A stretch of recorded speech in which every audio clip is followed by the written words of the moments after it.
The beginning of the story. The late 1980s in downtown Chicago was a time when the city pulsed with a raw mix of ambition and desperation. The skyscrapers stood tall, casting their shadows over gritty alleyways, where the working class hustled for survival in a crumbling economy.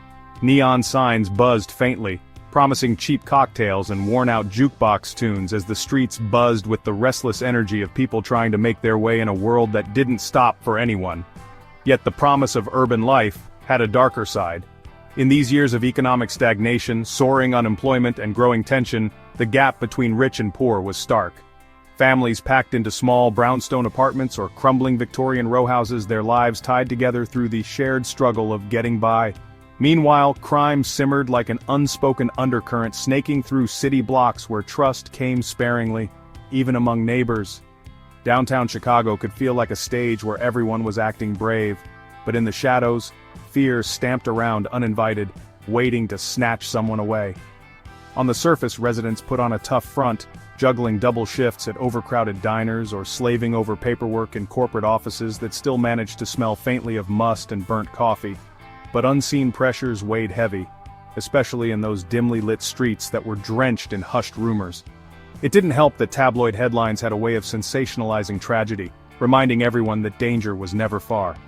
When the night fell and the hustle finally stopped, all that was left was the sound of distant sirens, muffled sobs, and the eerie whistle of the wind brushing against chain-link fences. It was in this paradoxical blend of opportunity and decay, where dreams fought tooth and nail against despair, that the unimaginable happened. In a small, grimy alley tucked between an abandoned textile factory and a seedy bar named Eddie's Tap, a sense of foreboding already lingered long before that fateful night. The narrow cobblestone path twisted like a serpent, shrouded in darkness, illuminated only by a single flickering streetlight. During the day, few dared to walk there, even to take a shortcut. At night, it was almost completely desolate, except for the soft rustle of trash blown by the wind. Yet it was here, in this unassuming pocket of the city, that terror would strike, altering not just lives but the course of an entire neighborhood's history. The public would later learn that the night in question, July 18, 1988, was unbearably still. Despite the summer heat rolling off the asphalt, there was an unnatural calmness to that Tuesday evening. It was the kind of quiet that felt heavier than silence, broken only by the occasional hum of a passing car or the quick shuffling steps of someone who's seen and heard too much to linger outside after sunset. Somewhere along these shadowed sidewalks and silent corners, a cry would pierce the still air. A frantic, gut-wrenching scream, echoing so hauntingly that anyone who heard it froze, and then moved on, pretending not to. After all, this was Chicago, and minding your own business was often the unspoken rule. By the next morning, the news of a young woman brutally murdered in a supposedly secure warehouse spread through the city like wildfire. People crowded around newspapers and flipped on their television sets for updates, horrified by the sheer brutality of it all. Whispers rippled across workplaces and street corners, mutating into wild speculations. Who was she? Why was she there? And, more disturbingly, who could have committed such an unspeakable act? The entire neighborhood grappled with the aftermath, clutching their pearls while locking their doors a little earlier each night. While downtown Chicago had its fair share of crimes, this case felt different, sending a shiver down even the most hardened residents' spines. It wasn't just that a life ended so violently, but the sheer sense of betrayal. How could a city filled with so many eyes and ears still allow darkness to creep in unnoticed? How had a bright young woman trusting in the safety of her own community met such a grim and lonely fate? The murder of Amy Tucker wasn't just gruesome, it was a riddle wrapped in tragedy, buried under layers of urban lore and conflicting testimonies.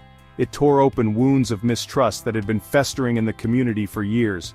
And as the story unraveled, it dug deeper, uncovering tensions and secrets that no one was ready to face. It set the tone for a mystery that would span decades, leaving behind echoes of pain, regret, and a haunting reminder that sometimes, the brightest lives are extinguished in the darkest places. The victim, a talented young woman. Amy Tucker was the kind of girl you'd remember, whether you met her for 10 seconds or 10 years. At 21, she was the picture of youthful brilliance, a recent graduate of a Chicago liberal arts college, with a reputation for being as intelligent as she was beautiful. Her confidence was magnetic, and her ability to light up any room she walked into wasn't just a cliché, it was simply who she was. Friends often joked that she was the fixer among them, the one who could smooth over any situation with a well-placed smile or a few thoughtful words. But behind that polished exterior was the complexity of a woman trying to navigate her way in a world that demanded more from her than just charm. Amy grew up in a modest, tight-knit family. Her father, Mark Tucker, owned a small manufacturing company on the edge of the city, a business that had been in their family for almost 3 decades. Though far from being wealthy, the Tuckers were comfortable and they valued hard work over everything else. Amy spent her childhood summers running barefoot through the dusty corridors of her father's factory, watching the way he managed his employees with a mix of stern discipline and undeniable warmth. It was from him that she inherited her leadership instincts, a skill that would eventually cause just as much trouble as it solved. By the time she reached college, Amy had blossomed into the epitome of ambition. She had a knack for numbers, but also carried a creative side that no one expected. Professors at her school often mentioned how she seemed to straddle 2 worlds, practical and visionary. She majored in business administration with a minor in creative writing, an unusual combination that left more than a few people scratching their heads. Still, that blend of left brain and right brain thinking was exactly what made Amy a force to be reckoned with. But for all her outward success, Amy was not without her struggles. When she graduated in the spring of 1988, instead of heading to work with one of the shiny corporate offers she received, Amy made a decision that confused and frustrated many people, including her father. She chose to return home and help with the family business. To her, it wasn't a step backward, despite the whispers that circulated among her friends and peers. Her father was getting older, the company was scrappy but struggling to adapt in a competitive market. Amy saw it as a challenge worth taking on, and a way to repay the man who had sacrificed so much for her. Yet stepping into her father's shoes as a manager was no easy task. The employees, many of whom had been at the company for years, didn't immediately warm up to the idea of the boss's daughter taking charge. Despite her efforts to modernize workflows and propose strategies to boost production, Amy faced resistance. It wasn't just professional, it was personal. Small-town workplaces like this could be their own form of high school, with whispered gossip and long-held grudges simmering just beneath the surface. To complicate matters further, Amy's strong-willed personality often clashed with certain employees who weren't used to, or interested in, taking orders from someone so young. Still, Amy stayed determined, throwing herself into turning the business around. Her workdays stretched late into the evenings. It wasn't just her ambition fueling her, it was something deeper. Perhaps a need to prove to herself and everyone around her that she belonged, that she deserved the role she had stepped into. She navigated board meetings, drafted marketing plans, and even volunteered to learn some of the hands-on skills in production, to better understand the workers' day-to-day struggles. Unfortunately, her commitment also left her vulnerable. When someone's life burns that brightly, it casts long shadows filled with envy, resentment, and sometimes danger. Outside of work, Amy kept a small but tight circle of friends, though her demanding schedule often made it difficult to keep up with them. The notable exception was her longtime best friend, Sarah Collins. Their bond had formed back in middle school, cemented by shared sleepovers, endless conversations about hopes and dreams, and a belief that they'd be there for each other no matter what. But as the years rolled on, cracks began to appear. Sarah, quieter and more reserved, often felt overshadowed by Amy's charm and confidence. While Amy seemed destined for greatness, Sarah felt like she was watching her own life stall in comparison, and the envy, unspoken but heavy, began to creep into their friendship. The tension only escalated when a man entered their lives, a former soldier named Patrick Doyle. With his clean-cut good looks and rugged adventurous spirit, Patrick quickly became the subject of Amy's attention after previously dating Sarah. His shift in affection set off a chain reaction of jealousy and betrayal, creating a rift between the two women that even Amy's best efforts couldn't mend. Old wounds reopened and sharpened as whispers floated through their circle of friends, amplifying the fractures. To the outside world, Amy Tucker had it all: beauty, intellect, an enviable career trajectory, and the ability to adapt to any situation. But beneath that surface was a young woman grappling with intense pressure, not just the pressure to succeed, but also the burden of balancing relationships, expectations, and her own ambitions. She had secrets, as all people do. She made enemies, sometimes unintentionally. And while she tried to rise above the conflicts that began to cloud her life, her tragic fate loomed closer with every passing day. When her body was found that hot summer evening in 1988, brutally murdered in a small storage warehouse connected to the family business, the city recoiled in unified horror. No one could quite believe that Amy Tucker, the bright, fiery girl who held so much promise, met such an unspeakable end. The tragedy wasn't just the loss of her life, it was the deepening realization that Amy's brilliance may have been part of what made her a target. And so, the questions began to swirl. Who could have wanted to hurt her? Why her? And most hauntingly of all, could it have been someone she trusted? The complex relationship between friends. Friendships like the one between Amy Tucker and Sarah Collins aren't supposed to break. They'd been inseparable since they met in middle school when Amy, with her effervescent charm, made it her mission to take the shy and bookish Sarah under her wing. For years they were a duo no one could question, Amy the ambitious, outspoken dreamer, and Sarah the quiet, grounded confidant. Together they were unstoppable, balancing each other in ways only lifelong friends could. Sleepovers turned into weekend trips, diaries became shared confessions, from the awkwardness of high school first crushes to the bittersweet farewells of high school graduation. They promised each other the same thing every girl does at that age. No matter what, they'd always stay close. But promises, like people, can change.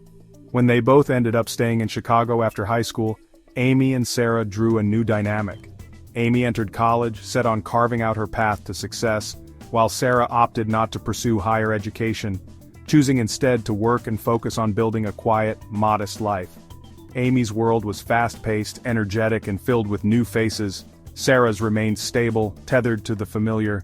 Slowly but steadily, the cracks in their friendship began to widen.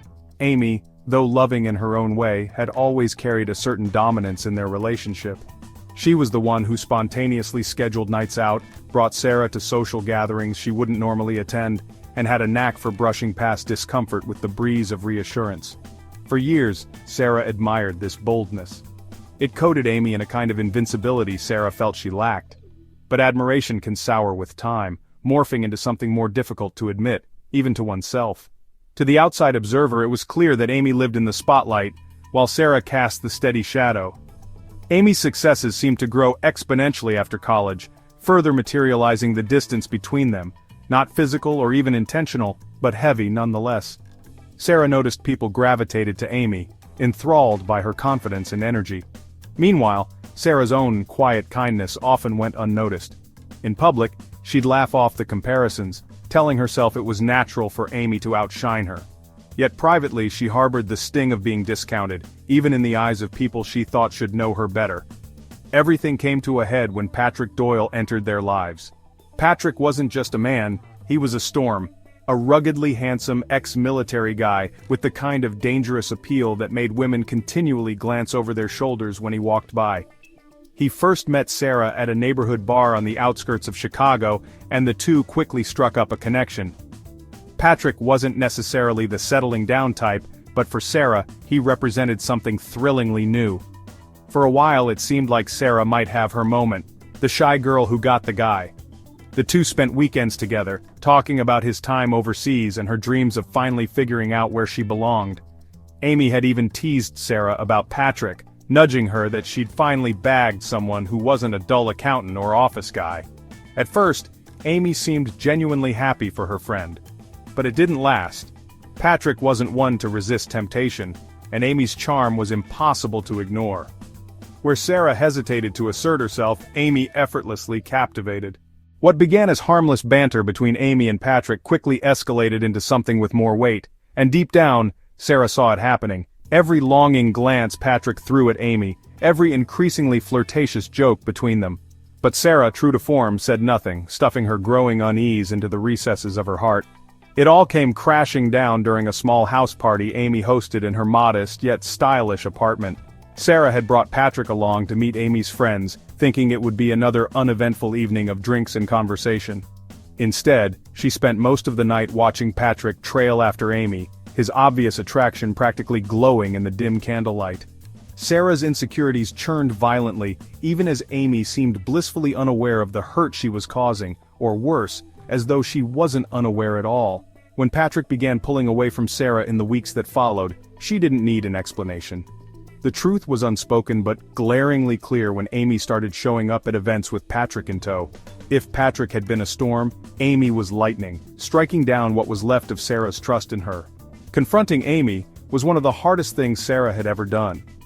She chose a quiet afternoon at Amy's apartment, knocking nervously on the door until Amy casually let her in, completely unaware of the emotional tidal wave Sarah had arrived with. "I'm not trying to accuse you of anything," Sarah began, her voice trembling, "but, Patrick, he's acting differently. Is there something going on between you two?" Amy didn't immediately respond. Instead she smiled, a delicate but telling expression, one that filled Sarah with equal parts dread and confirmation. "We've been talking," Amy admitted, her tone light as though giving herself permission to stay detached. "Talking?" Sarah's voice cracked. Amy shrugged. "I didn't plan it, okay? But Sarah, maybe you two just aren't, right for each other." The words stung like ice. Sarah could only manage a quiet, "How could you?" before the tears began threatening to fall. Things were never the same after that. Amy, unapologetic in her decisions, continued seeing Patrick openly.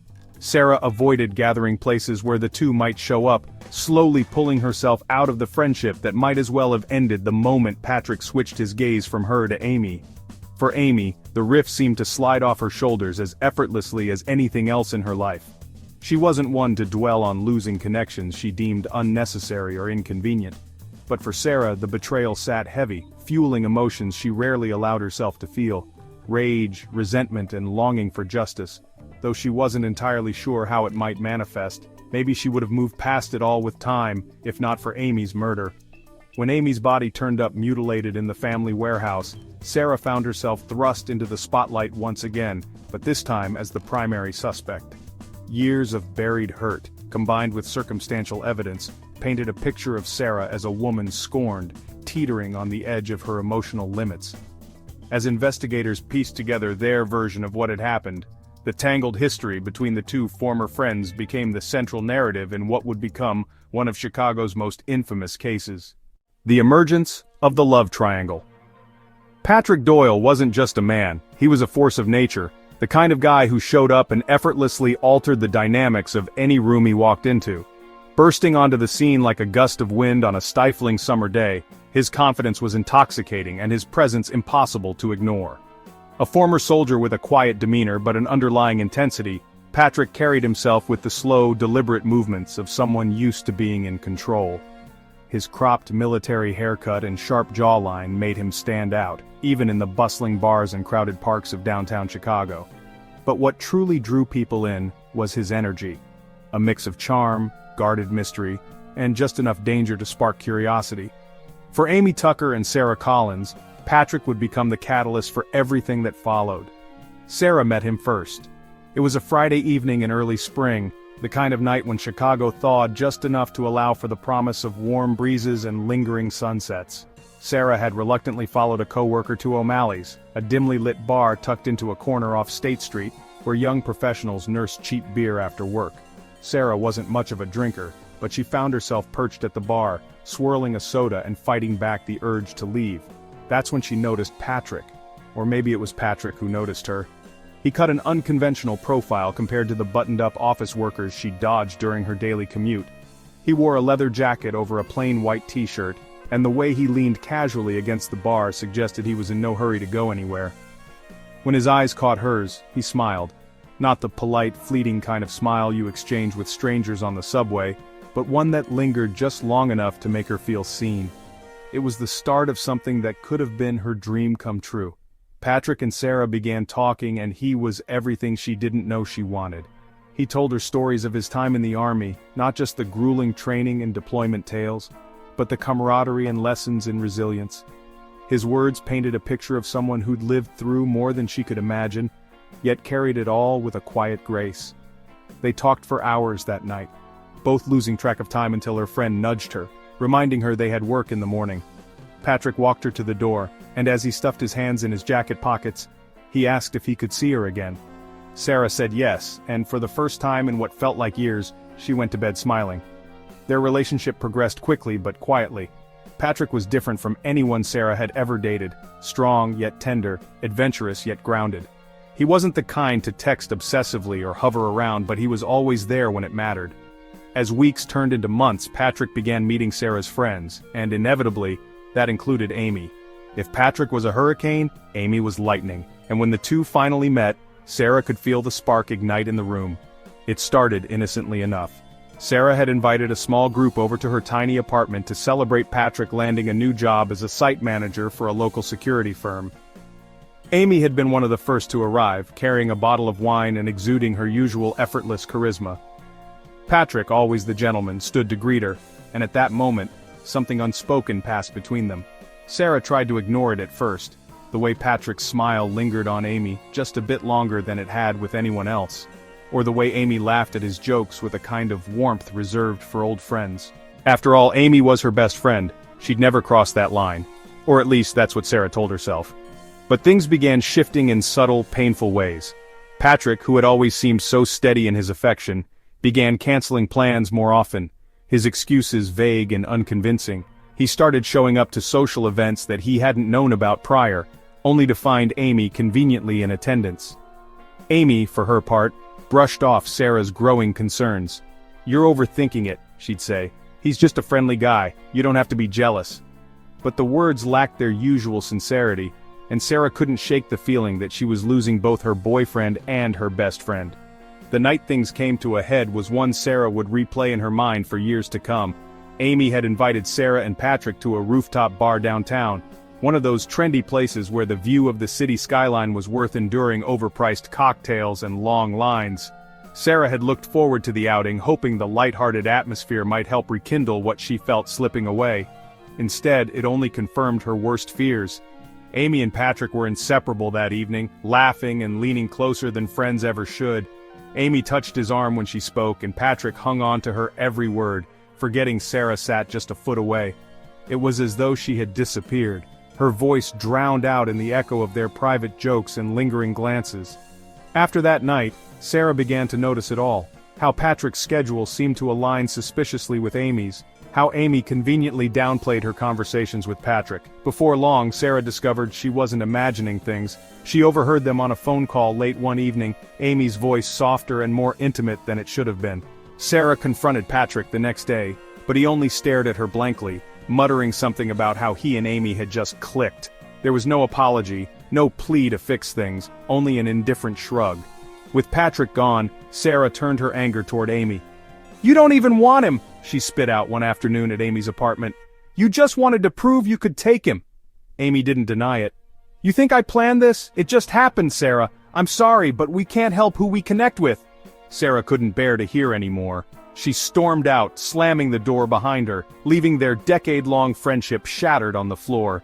Months passed, and the love triangle became the undercurrent of gossip throughout their neighborhood. People whispered in hushed tones about the girl who lost her boyfriend to her best friend, about the tension hanging like a storm cloud every time Amy and Sarah crossed paths. Sarah tried to move on, but the betrayal festered, eating at her in ways she didn't fully understand. Amy, on the other hand, seemed unbothered, carrying her usual confidence with the same ease as always, until July 18, 1988, when her body was found lying in a pool of blood. As police began unraveling the events leading up to Amy's murder, the love triangle quickly became the center of their investigation. Sarah, already scorned and sidelined, now found herself under the harsh spotlight of suspicion. And Patrick? He disappeared as quickly as he had appeared, leaving Chicago altogether, as though escaping the storm he'd inadvertently helped create. The fateful night, July 18, 1988, began like any other sticky summer night in Chicago. The air was thick with humidity clinging to the skin like a second layer. The streets pulsed faintly with life as people moved about, some seeking refuge in the rare bars with reliable air conditioning, others lingering outside, loitering in the hope of catching even a wispy breeze drifting off Lake Michigan. Downtown hummed with that unique blend of restlessness and exhaustion. While the city's lights glittered above the skyscrapers, the ground level painted a different picture, darker, grittier, where shadows lingered longer than they should. Amy Tucker had finished another long day managing the struggling family business. She was last seen leaving the warehouse, her heels echoing over the cracked pavement of the adjacent parking lot. The staff had already clocked out by then, and the building had fallen into an eerie silence that only old warehouses seemed to exude. The industrial clunk of cooling equipment shutting down was the only noise as Amy locked up, sliding the heavy steel bolt into place. The plan had been simple: drop off a few documents in the office before heading back to her apartment. But something, or someone, had other plans that night. The warehouse was in a part of the city that, by day, looked busy and industrious. But by night, it underwent a stark transformation. What had been streets alive with trucks and bustling workers turned into desolate alleys, alive only with the mechanical groans of far-off trains and the faint buzzing of flickering street lamps.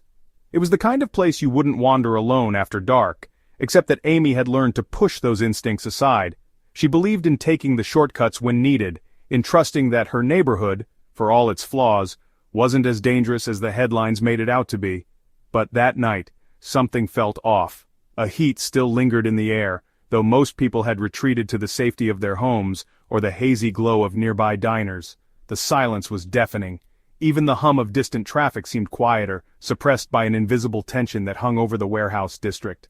Somewhere down a nearby alley, a lone dog barked once, sharp, sudden, and then no more. Amy pushed open the back door to the office, the hinges creaking loudly into the emptiness. She let out an exhausted sigh as she set down her leather briefcase, the weight of the day's paperwork finally leaving her shoulder. She had always been methodical, and tonight was no different. Her father's desk lamp flickered briefly as she turned it on, revealing stacks of invoices and order sheets begging for attention. But before she could sit and organize her thoughts, a sound caught her ear. It was faint but unmistakable, the shuffle of footsteps somewhere near the rear loading dock. At first Amy brushed it off, probably a stray cat or maybe the wind nudging trash along the pavement, but as moments passed, the sounds grew bolder, louder. Someone, or something, was definitely out there. "Hello!" she called out, her voice calm but firm, laced with the kind of confidence that came naturally to her. She stood still, listening, waiting for a reply. None came. Grabbing a heavy metal flashlight from the desk drawer, she walked cautiously to the back of the warehouse. The click of her heels against the cement floor seemed deafening in the quiet. She hated how empty the place felt at night, the walls echoing her every breath and movement.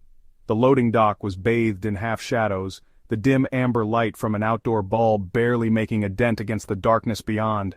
What she saw made her heart falter. The padlock on the warehouse gate, one she had personally locked hours earlier, was lying on the ground, the metal latch bent and twisted. Her pulse quickened, but Amy wasn't someone who scared easily. Part of her still clung to optimism. Maybe a delivery guy had tampered with it during the day and forgotten to report it. But then she saw it. A flicker, barely noticeable but distinct. Movement, in the shadows just beyond the light's reach. "Who's there?" she demanded, her voice sharper now. There was no answer. Only silence stretched between her and the unknown darkness ahead, pressing down on her chest like a weight.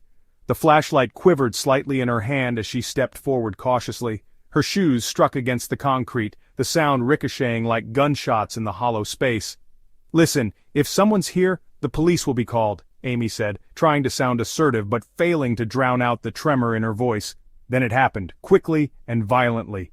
A blur of movement rushed from the shadows, too fast for her to react. A gloved hand grabbed her wrist, twisting it, forcing the flashlight to clatter to the floor where its beam spun wildly, illuminating snatches of chaos. She screamed, a raw, guttural sound that echoed endlessly, bouncing off the metal walls of the warehouse, but no one was near enough to hear. The attack was relentless, brutal. Amy fought back with every ounce of strength she had, clawing, kicking, and scrambling to break free from her assailant's grip. Somewhere in the frenzy, a steel blade glinted under the dim light, cold, sharp, and unforgiving.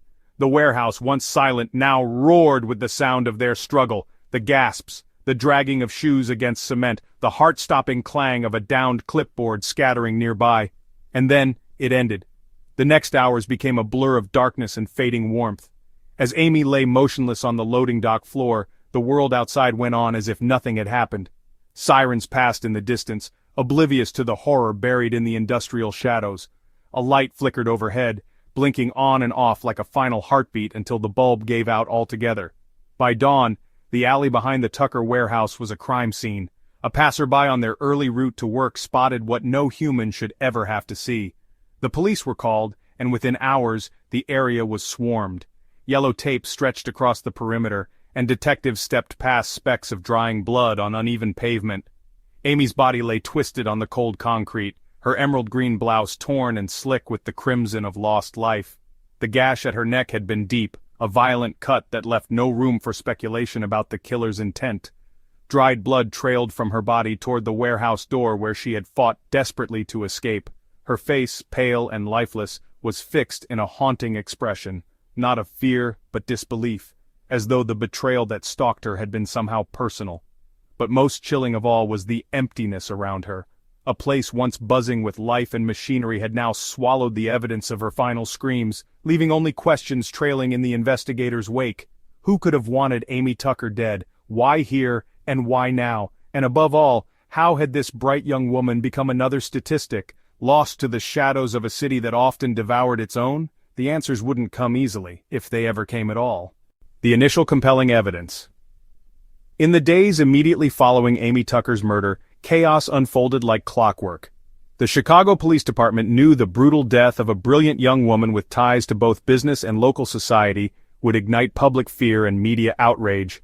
The warehouse, now officially a crime scene, buzzed with the purposeful yet frantic energy of investigators determined to leave no stone unturned. Questions swirled faster than answers could form. Who could have done it, and why? Most chillingly, could they strike again? Detectives scoured the Tucker warehouse in the blazing July heat, painstakingly gathering every possible scrap of evidence. The floor near Amy's body was covered with drying blood staining the cement, a crimson mosaic that told the story of a violent struggle. Evidence technicians collected strands of hair, blood samples, and even the mangled lock from the gate. In an era before the ease of DNA testing, everything still depended on sharp eyes, logic, and hard-earned instincts. Then came the first lead. One officer found something clinging to Amy's torn emerald blouse as her body was examined on site, a broken nail, jagged but unmistakably fresh, with a streak of blood beneath it. The forensic team quickly determined that during her desperate final moments, Amy must have scratched her attacker. This fragment of a nail became a symbol of resistance, a sign that Amy fought with every ounce of strength she had. Nearby, the faint hint of a shoe print stood out on the cement, a logo stamped into the dirt floor barely visible under the dim fluorescent warehouse lighting. Investigators quickly snapped detailed photos and made casts of the print, identifying it as belonging to a fairly common pair of men's boots. While it wasn't much, it suggested the killer was male and likely wearing heavy, practical footwear. That single clue created the first silhouette of the person responsible, leaving police to fill in his face. A few hours into the investigation, interviews began with anyone who had known Amy, family, co-workers, and friends. The initial focus shifted toward those closest to her, as is the case with almost every homicide. Police searched for an emotional thread, a relationship turned sour, or someone with a lingering grudge. When Amy's father, Mark Tucker, was questioned, emotion overwhelmed him. "She didn't have enemies," he insisted, tears streaming down his face. "She was hard-working, loving, and loyal. Who would do something so evil?" But despite his protests, the detectives pressed on.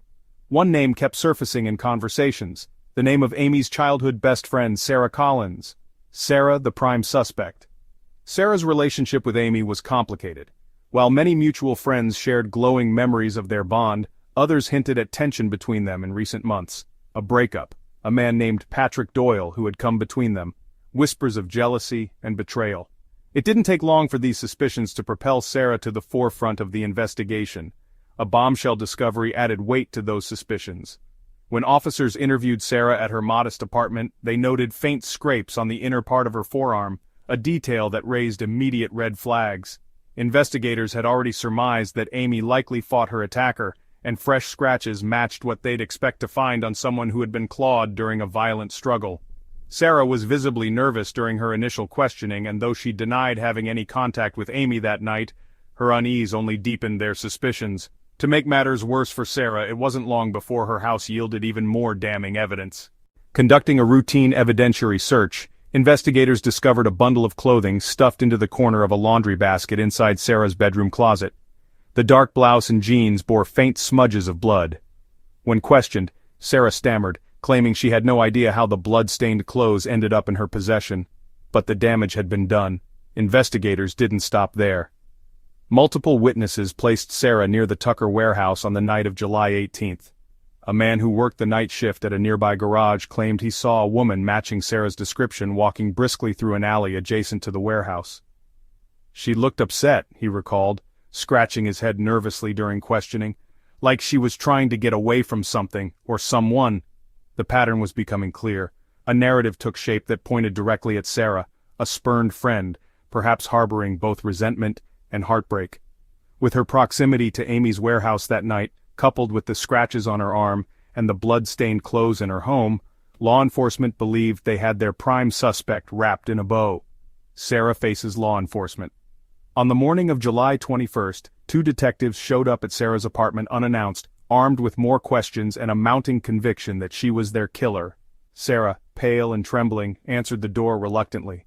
"Is something wrong?" she asked, her voice laced with confusion and dread. "We have reason to believe you were at the warehouse on the night Amy Tucker was killed," Detective Randall said grimly, studying her reaction. Sarah's hands clenched the doorframe so tightly her knuckles whitened. She denied it, adamantly swearing she'd been at home alone that night reading. "You have no idea how much she meant to me," Sarah insisted, her voice cracking. "Even after everything, I loved her like a sister." But her trauma-laden answers only dug the hole deeper. If she had loved Amy, the detectives reasoned, wouldn't she have come forward sooner? Not one time in the days following Amy's death had Sarah reached out to offer information or condolences to the Tucker family, a glaring omission that further cast suspicion. Then came the final blow. Preliminary testing proved that the blood found on Sarah's seized clothing matched Amy's. Forensics confirmed the shirt housed DNA that belonged to the victim. Although there were no witnesses to directly implicate Sarah, the mounting circumstantial evidence pointed overwhelmingly in her direction. Within 48 hours, police filed charges against Sarah Collins for the murder of Amy Tucker. Doubt creeps in for the public, the case seemed airtight, a tale of love, betrayal and revenge culminating in a horrific act of violence. Sarah became a scapegoat that society was quick to judge. News headlines branded her the jealous best friend that snapped. Friends of both girls found themselves split along invisible lines, some mourning Amy's death while others quietly questioning whether Sarah was guilty, or just an easy target. But to Sarah herself, the accusations felt surreal, like a nightmare she couldn't escape. "I didn't kill her," she told anyone willing to listen, her voice breaking each time as exhaustion and desperation crept in. "I would never hurt Amy." Even so, Sarah's guilty verdict wasn't yet sealed. The ensuing trial would be a storm of testimonies, public scrutiny, and shocking twists that would shake the truth in ways no one anticipated. But in that initial moment, where doubt hadn't yet become a seed of growth, Sarah remained a woman caught between public outrage and her attempts to defend herself from the evidence mounting against her. Sarah swears her innocence. The arrest of Sarah Collins sent shockwaves through the city. Headlines blared, "Jealous best friend accused in brutal murder," as Chicagoans devoured every juicy detail of a case that felt ripped from a crime novel. The public had already made up their minds, and in their eyes, Sarah fit the bill perfectly. The scorned woman with a bruised ego, a broken heart, and an axe to grind. But behind the cold, damning articles and grainy mugshots plastered on TV screens was a woman terrified and confused, desperately clinging to the one truth she believed could save her: she didn't do it. In the days leading up to her arraignment, Sarah sat alone in the stark cold walls of the Cook County Jail, a surreal nightmare unfolding around her. The environment, with its flickering fluorescent lights and echoes of distant shouting, only amplified her fear. Sleep was fleeting. Every time she closed her eyes, she saw Amy's face, not as the victim the news described, but as the vibrant, beautiful girl who had once been her best friend. The memory of their sleepovers and shared laughter felt like a cruel joke now, twisted by the weight of betrayal and blame. When Sarah spoke about the accusations, her voice was layered with disbelief, simmering anger and desperation. "How could they think I'd do something like this?" she murmured to the lawyer appointed to defend her. Her hands trembled as they rested on the gray table between them in the prison meeting room. "I know things ended badly between us, but Amy was family to me. I would never hurt her. Never." Her lawyer, a gruff, no-nonsense man named Jim Matheson, eyed her cautiously. He'd seen hundreds of cases, and by now he could usually tell if the person sitting across from him was guilty or innocent. But Sarah was different. Her tears didn't feel rehearsed, her breakdowns weren't performative. There was something raw, something unpolished about her protests. Still, emotions wouldn't be enough to sway a jury. "Sarah," he began, his tone measured, "I need you to walk me through that night, everything. Where you were, what you were doing, and this time no gaps, no I don't remember. If you want me to help you, I need the truth. Every messy detail." Sarah bit her lip, her voice cracking as she spoke. "I was at home, all night. I didn't go anywhere near that warehouse, I swear. I was reading a book, something to distract myself after everything that happened with Patrick." She paused, her eyes darting downward. "I didn't even know Amy was working late that night, why would I?" Jim folded his hands, remaining skeptical. "The blood on the clothes, Sarah, the scratches on your arm, the witness who swears they saw you near the warehouse. These are not small things. Prosecutors love this kind of evidence. They think they've already got you figured out. The jealous best friend snapping after years of being in Amy's shadow. They'll hammer that image into the jury's heads, unless you give me something else to work with." Tears welled in Sarah's eyes, her frustration boiling over. "I don't know about the blood, Jim. I don't know how it got on my clothes. I didn't put it there. I didn't even realize it was there until you told me." Her voice cracked under the weight of her own confusion. "Maybe someone's trying to frame me. Maybe, I don't know, but you have to believe me, I didn't kill her." But her pleas fell on deaf ears in the court of media opinion. The public was hungry for justice, and Sarah's story only grew more suspicious as reporters uncovered her and Amy's falling out over Patrick. Local talk shows spent hours unpacking their friendship, dissecting every detail of their alleged love triangle. A radio host on one of the city's most popular morning shows declared, "Backstabbers are dangerous, and this Sarah Collins sounds like the ultimate backstabber." The narrative had been spun, and it was one Sarah could hardly recognize. The first court appearance. The spotlight intensified as Sarah's arraignment date approached. Cameras camped outside the courthouse, catching every image of her being escorted down the steps in an orange jumpsuit. Her face looked hollow, strained from sleepless nights and endless questioning. Her parents, too humiliated and overwhelmed to speak publicly, stood just behind the crush of reporters, biting their lips as flashbulbs captured their anguish. The hearing was a blur. Sarah stood as the charges were read aloud, murder in the first degree. The words hung heavy in the air, like a noose tightening around her neck. Her knees went weak, and she grabbed the edge of the table, her voice trembling as she pleaded when asked for her plea. "Not guilty! I swear I'm not guilty!" The prosecutor, a young, ambitious woman named Diane Carver, wasted no time rolling out the foundation of their case. Sarah Collins had motive, opportunity, and means, she declared to the judge, her voice unwavering. She was jealous of Amy Tucker's success, angry over the betrayal involving Patrick Doyle, and increasingly isolated. The evidence, the scratches, the blood, the multiple witnesses placing her near the scene, paints a clear and chilling picture of a woman pushed to her limits. In that moment, Sarah almost felt as though Diane were speaking about a stranger. The description of her, the jealous, bitter best friend who snapped, was so far removed from the person she knew herself to be. Her breaths quickened as panic began to set in. The weight of solitude. Alone in her cell after the hearing, Sarah clung to what little hope she could. She replayed every interaction she'd had with Amy in the months before her death, second-guessing every word, every choice of hers. Could she have done something to prevent this? Could she have patched things up with Amy before it was too late? Despite her own doubts about their fractured bond, Sarah couldn't let go of one undeniable truth. She had nothing to do with Amy's death. But no one seemed to believe her, not the police, not the public, not even some of her own friends. Over time, visitors grew sparse and the isolation became unbearable. Even now, she replayed the betrayal she felt when her closest confidant in their friend circle, Erica, began avoiding her calls and interviews with her lawyer. The question that haunted her. One night in her cell, staring blankly at the cracks on the ceiling, Sarah whispered into the void, "Amy, why does everyone think I'd want to hurt you?" Her voice caught in her throat, but she couldn't stop thinking about Amy's vibrant energy, her laugh, the way she always effortlessly owned every room she entered.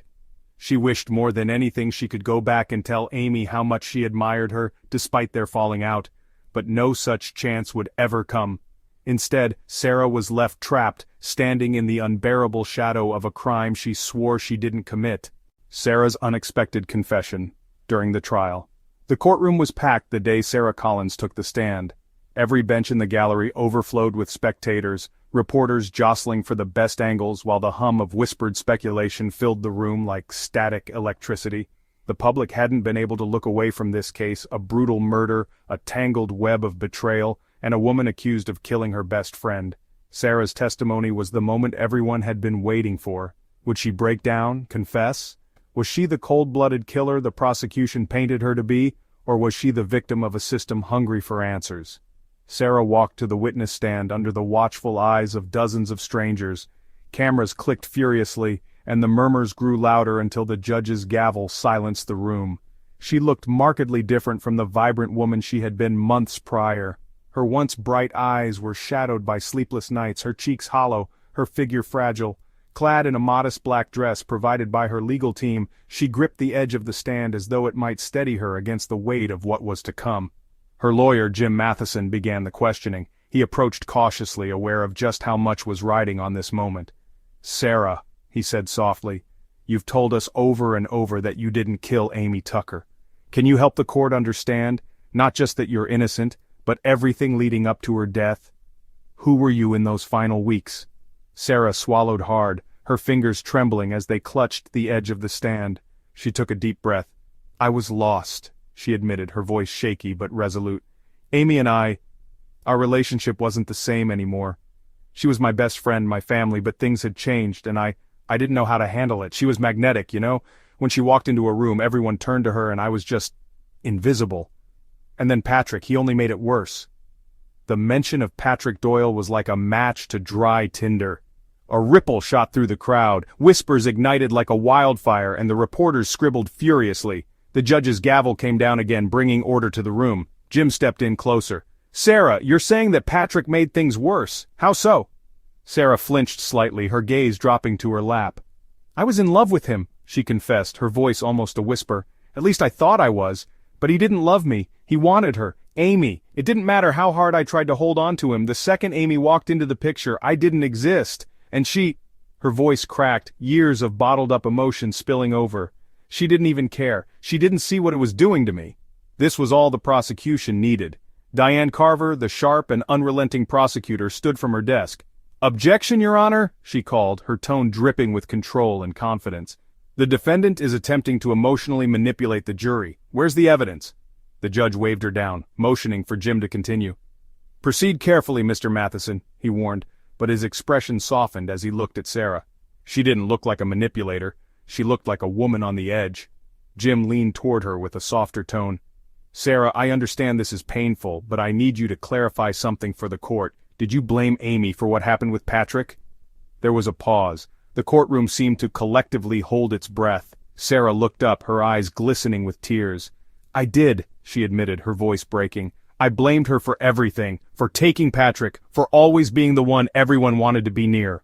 I hated her for it." The room erupted. Gasps and murmurs broke out like a storm ripping through the gallery. Even Jim looked stunned, glancing briefly at the jury's faces as they processed those words. The gavel slammed, the judge roaring, "Order! Quiet in my courtroom or I'll clear it!"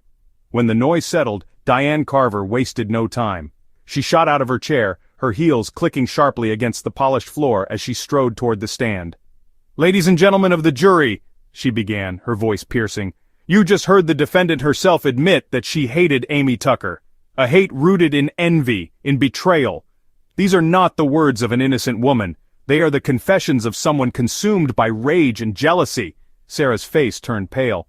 "Wait," she interrupted, her voice frantic. "That's not what I meant. I didn't kill her. I hated her, but I wouldn't hurt her."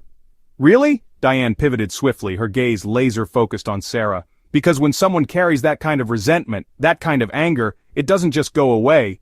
She pointed toward the gallery where Amy's parents sat, their tear-streaked faces hard to look at. "It festers. And on the night of July 18th, 1988, you decided you'd had enough. You couldn't take being second best anymore, could you?" "No!" Sarah cried, her voice echoing in the silent room. "I wasn't the one who did it. I hated what our relationship had become, but I couldn't have done that to her." Jim quickly stood. "Objection, Your Honor, the prosecution is badgering the witness." "Sustained," barked the judge, his patience thinning. "Miss Carver, watch your tone." Diane Carver stepped back, but not before throwing one more dagger toward Sarah. "We'll see what the jury believes." The cracks begin to show. As the trial wore on, Sarah's confession of hatred became the focal point of every discussion. Diane masterfully wove it into her narrative, describing Sarah as a ticking time bomb of jealousy and unfulfilled expectations. Each piece of circumstantial evidence was framed within the context of Sarah's emotions. Her falling out with Amy, the scratches on her arm, the bloodied clothes, all of it painted as the aftermath of a violent confrontation. But Jim Matheson wasn't ready to let Sarah go down without a fight. In his closing arguments, he emphasized the confession as something human, not criminal. "Ladies and gentlemen," he began, pacing in front of the jury, "Sarah Collins isn't perfect. She's not standing here trying to convince you she's a saint. Like any of us, she has emotions. She feels pain and jealousy and heartbreak. And yes, she admitted to resenting Amy Tucker, but that makes her human, not guilty." He paused, the crescendo of his voice lifting. "If every person who ever felt jealousy was a murderer, we'd all be guilty." In the gallery, Sarah's mother quietly wept as Jim implored the jury to look beyond the prosecution's sensationalized portrait of his client. "This is real life, not a soap opera," he said softly. "There is no physical evidence tying Sarah to Amy's murder, not one shred. The prosecution has built their case on emotion, gossip, on mistrust, and I'm asking you not to let that be enough." The damage was done.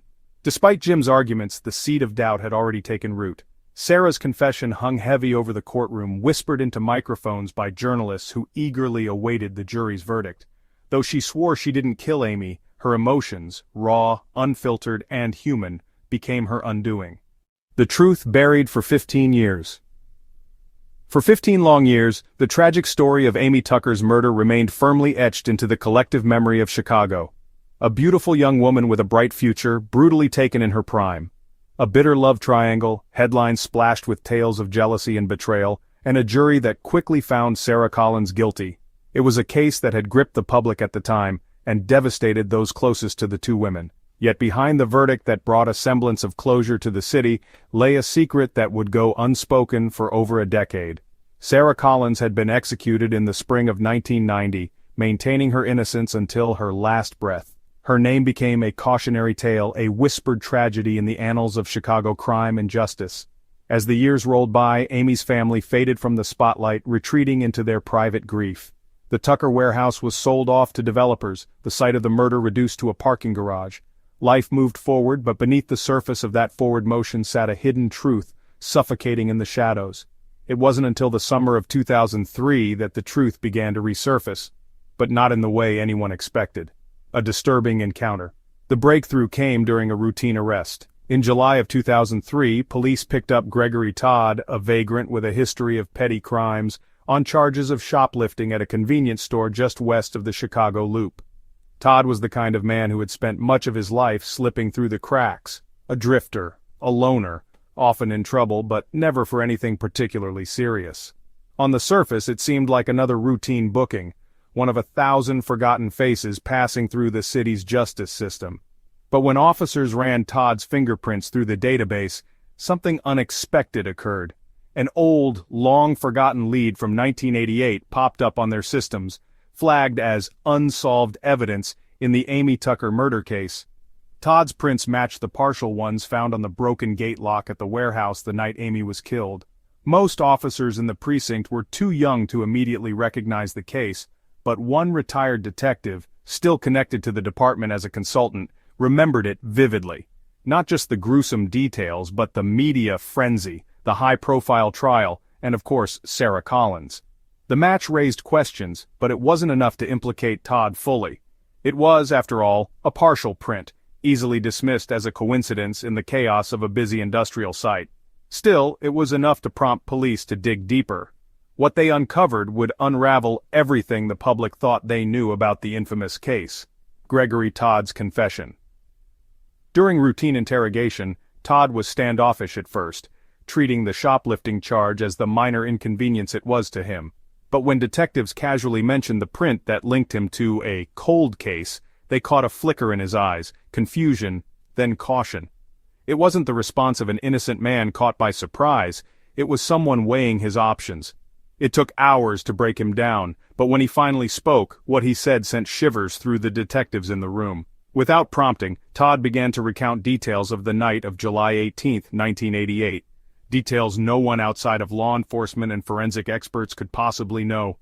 "It wasn't supposed to go that far," Todd muttered, his voice low and raspy. He ran his hands over his face, his fingers trembling. "I just needed some cash, you know? That neighborhood was supposed to be quiet after dark, but she..." He trailed off, shaking his head. "She wasn't supposed to be there." Detectives leaned in, the room holding its collective breath. When Todd finally continued, what he described was chilling. He admitted to breaking into the warehouse that night using tools he had stolen from a construction site earlier in the week. He'd been looking for anything he could quickly pawn, electronics, tools, maybe even scrap metal. But as he rifled through the storage area, he heard footsteps, heels clicking steadily across the floor. "I saw her before she saw me," Todd said, his voice breaking slightly. "She was young, pretty.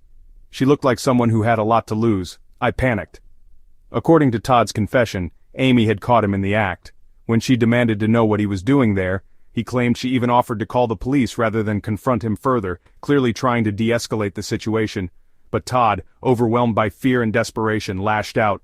"It was fast," he mumbled, tears welling in his eyes. "She screamed, she fought back, harder than I expected. She clawed at me and the knife. I didn't even realize I just wanted to stop her from screaming." His voice cracked as he described the moment the knife in his hand became something more than a threat.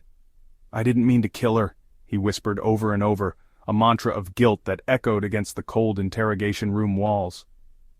The evidence that was overlooked.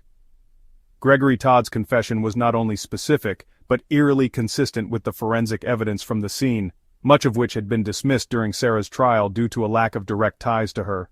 The scratches Todd described matched the broken nail found in Amy's blouse. His physical build fit the profile of the struggle suggested by the blood splatters and drag marks on the warehouse floor. Even the boot print found nearby, thought to belong to a worker or random passerby, matched the sole of boots Todd admitted to wearing that night. What stunned investigators most, however, was how the case against Sarah had been so neatly tied together despite these anomalies. Small but vital pieces of evidence pointing away from Sarah had been overlooked or disregarded, perhaps in the rush to secure a conviction after the media had already decided she was guilty. Now, 15 years later, the flaws in their case were glaring. The fallout. The news of Todd's confession was as explosive as Sarah's arrest had been all those years ago, perhaps even more so. It wasn't just about the tragic murder of Amy Tucker anymore. It was now about the failure of a justice system that had sent an innocent woman to her death. Chicago erupted in outrage. Protests gathered outside the courthouse where Sarah Collins had been convicted. Advocacy groups demanded transparency, calling the case a clear miscarriage of justice. Reporters dug into every detail of Sarah's trial, unearthing discrepancies, highlighting the pressure on prosecutors to close the case, and questioning the ethics of the methods used to build the narrative against her.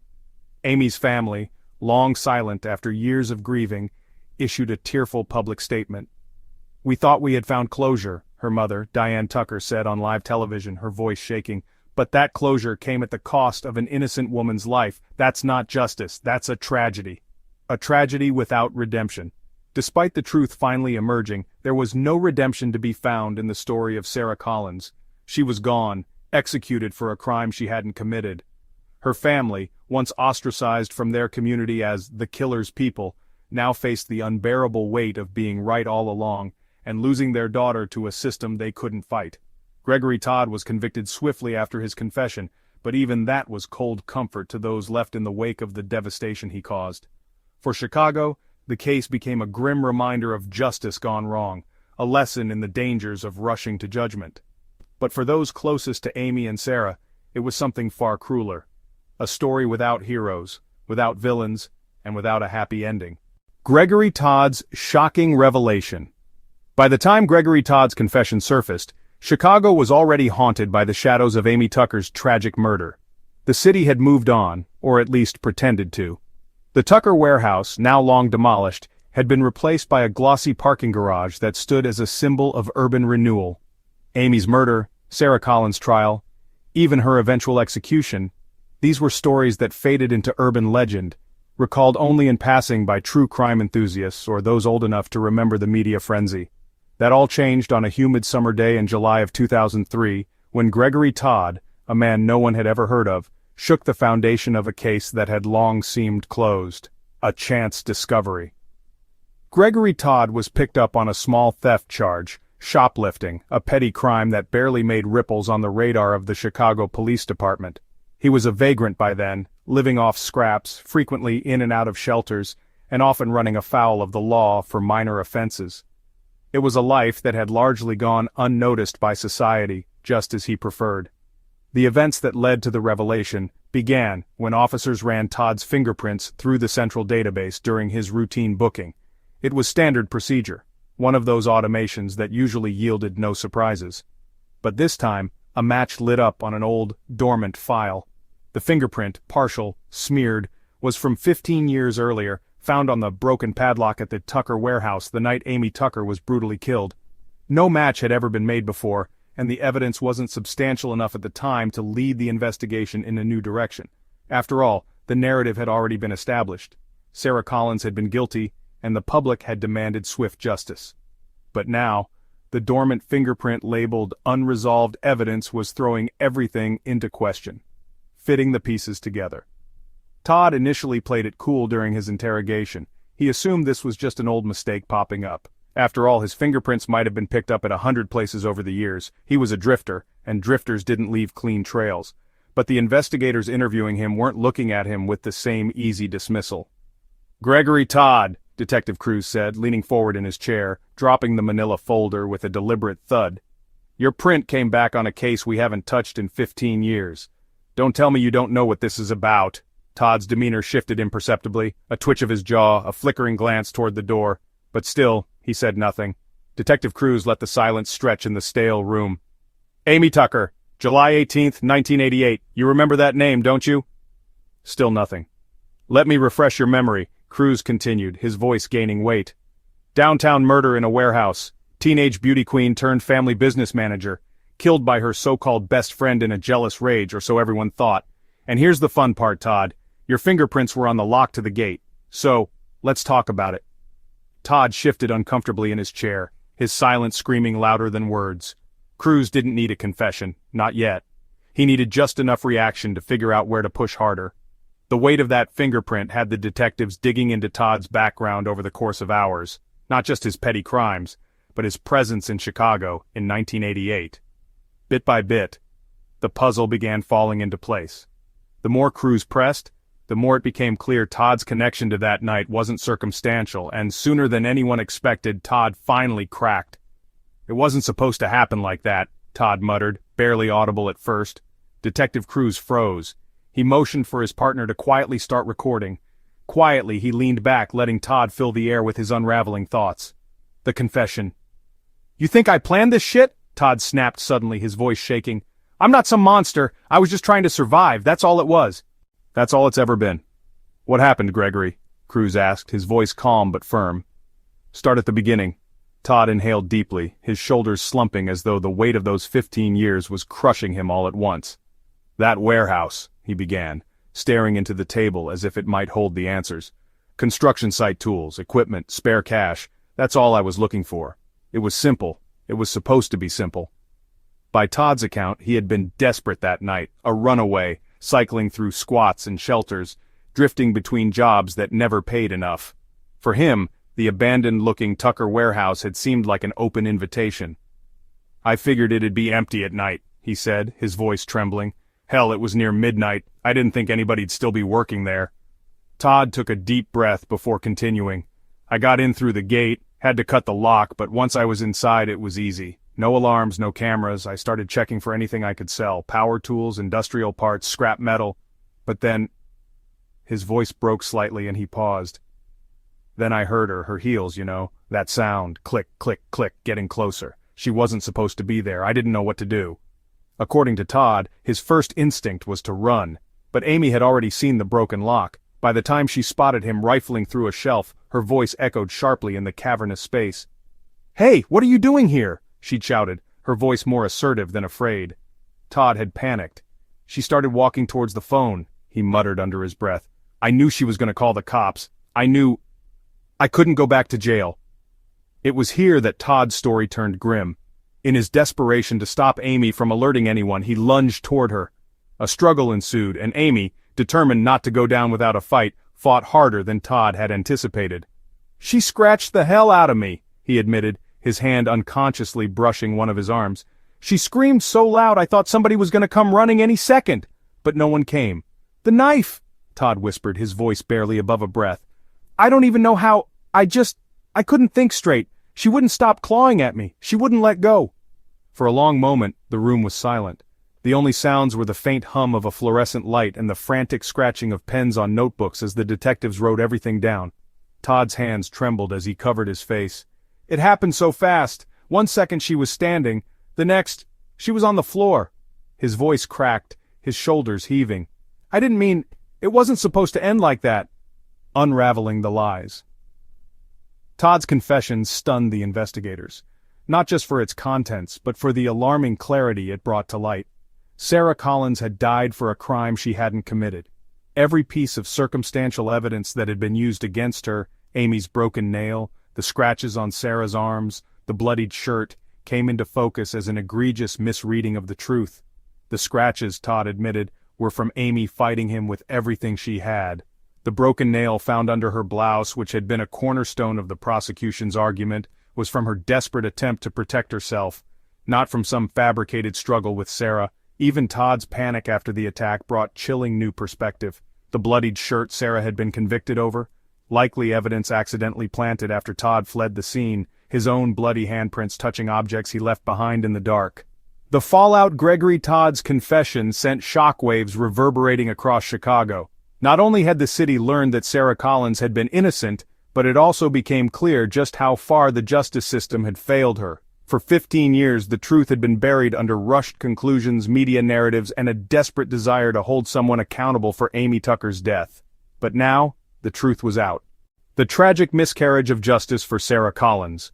The execution of Sarah Collins in the spring of 1990 was meant to mark the end of a brutal, high-profile case that had haunted Chicago for nearly 2 years. For the public, it was closure. For the legal system, it was justice. But for Sarah, it was something far graver. A terrifying and final sentence for a crime she swore she hadn't committed. In her death, Sarah became a cautionary tale, her name across headlines, whispered in classrooms, dissected by criminal justice enthusiasts. To most, she was the jealous friend who snapped, consumed by envy and hatred, driven to murder Amy Tucker in cold blood.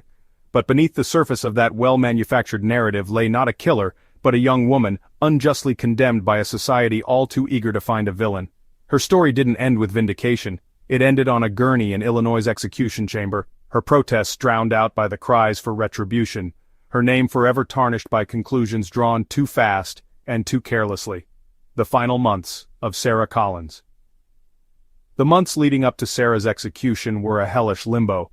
While her legal team fought desperately to buy her more time, filing appeals, demanding examination of the evidence, and pleading with Illinois' governor for clemency, Sarah lingered in the shadow of an irreversible fate.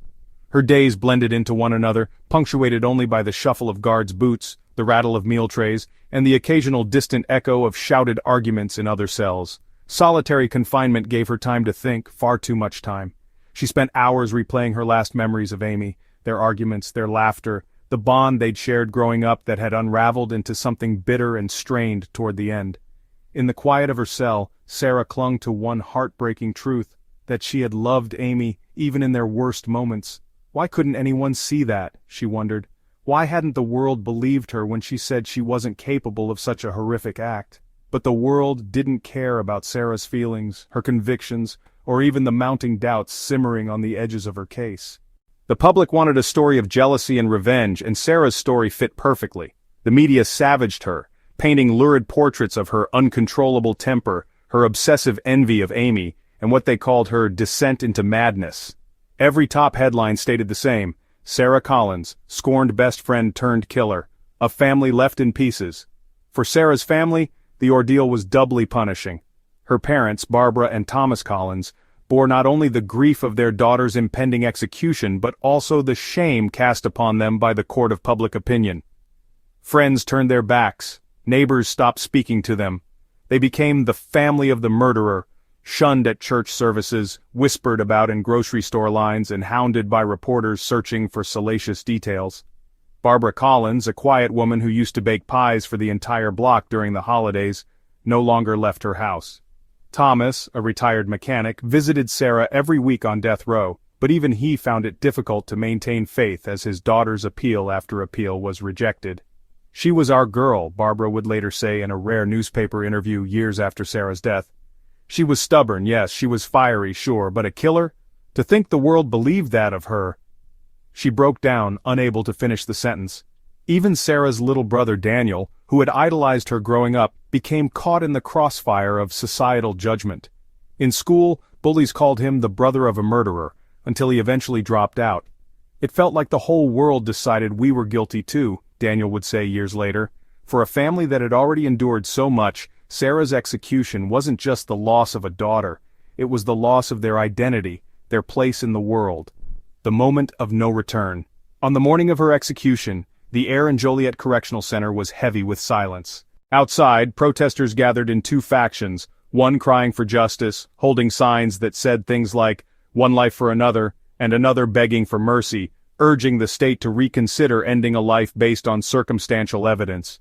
Inside, Sarah sat quietly in her cell for the last time, clutching a photo of her family that she'd kept since her trial. Her legal team had spent the night before with her, pushing through the final appeal in federal court. But they already knew what the answer would be. A priest came that morning to offer her solace, but Sarah refused. "I told the truth," she whispered, her voice steady but drained of hope. "I've already made my peace with God."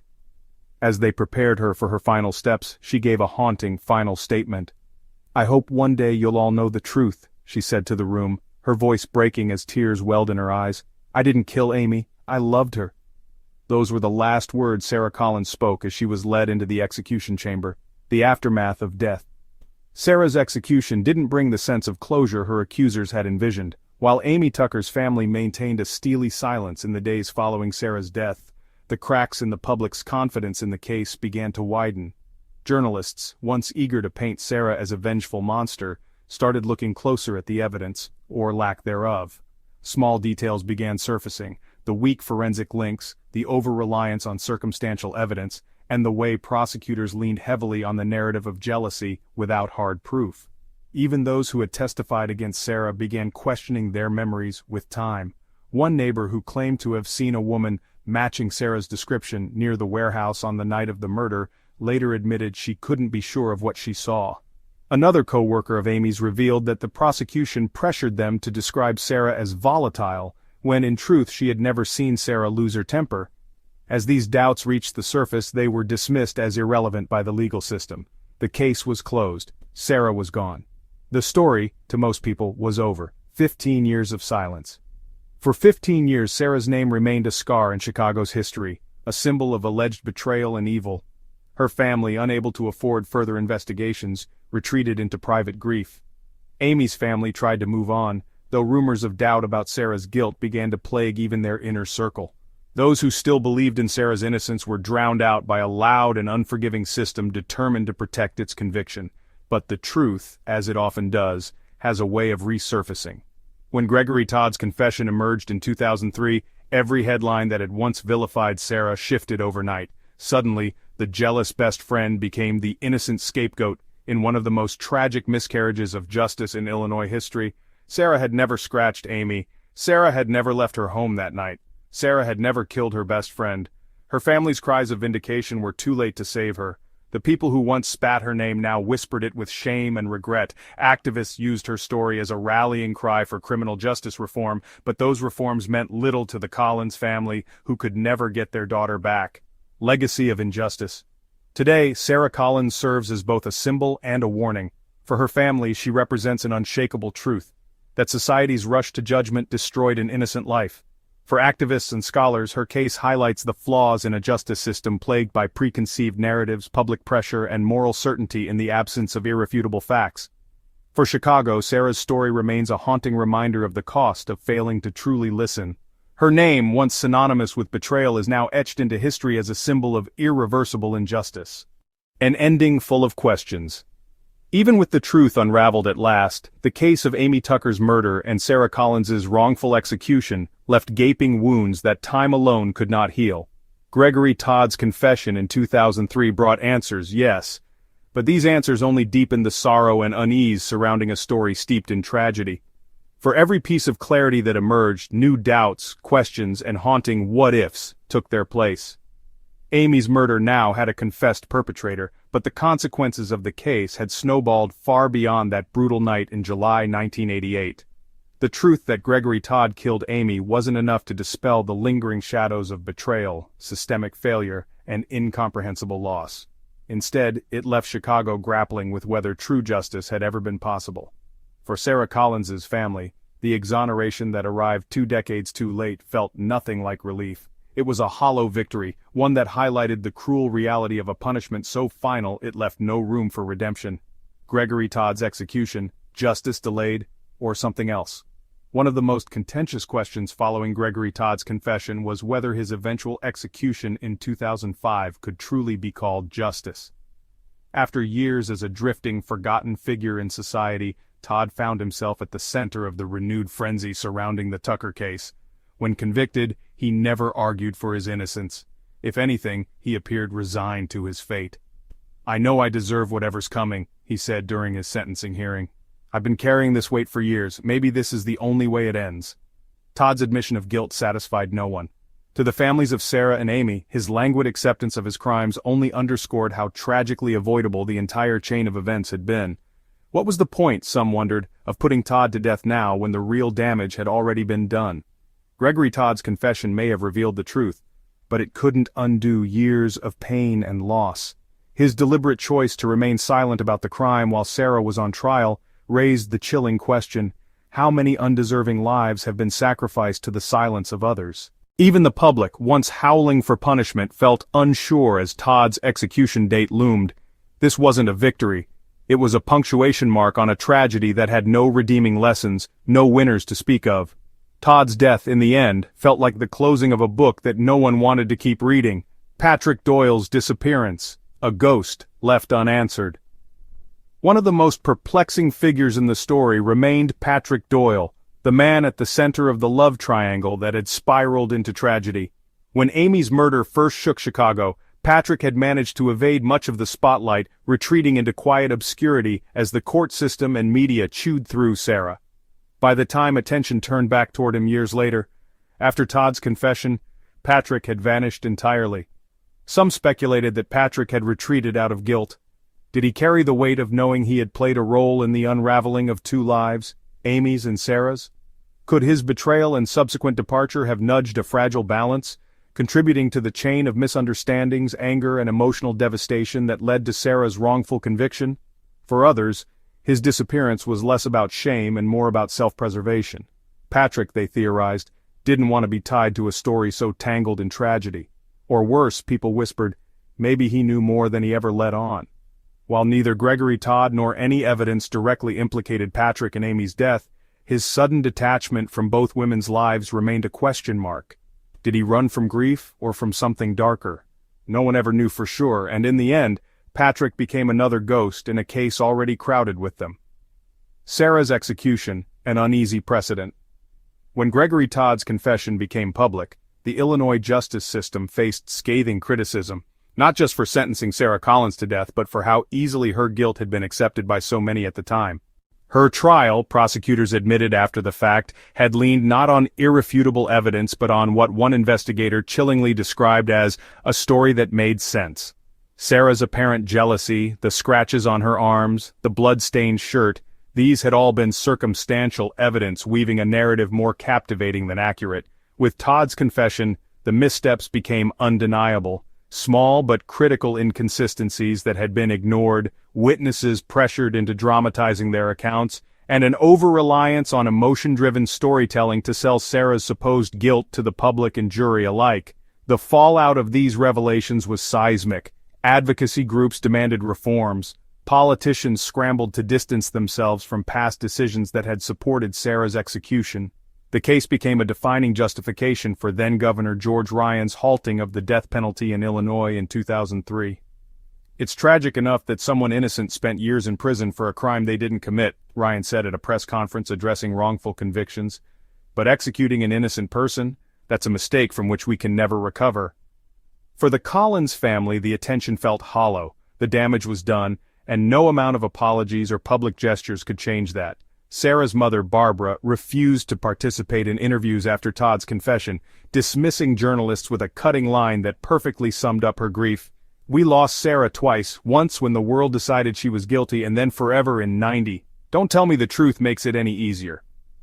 Questions that will never be answered. Even with years of reflection and investigations piecing together Gregory Todd's actions, the case left gaps that may never be filled. Why did Todd wait so long to confess? What had finally driven him to admit what he'd done after allowing Sarah to take the punishment that should have been his? And then, hauntingly, did Todd act alone? As clean and direct as his confession seemed, some investigators wondered whether there was more to the story lurking in the shadows. A man like Todd, hardened by years on the streets, was unlikely to be spooked by a lone woman in a warehouse. Did she interrupt something more coordinated, a planned robbery or scheme gone wrong? Were there others involved who Todd had kept silent about, either out of fear or loyalty to someone in his past? The evidence Todd provided didn't offer much clarity. By 2003, the Tucker warehouse was long gone, its physical traces bulldozed and replaced, leaving only crime scene reports and fading memories to illuminate what might have happened in its cavernous halls that night. The final haunting years. After Todd's confession, the case of Amy Tucker's murder and Sarah Collins's execution still hangs over Chicago like a dark cloud. For both families, closure remains a distant, unreachable goal.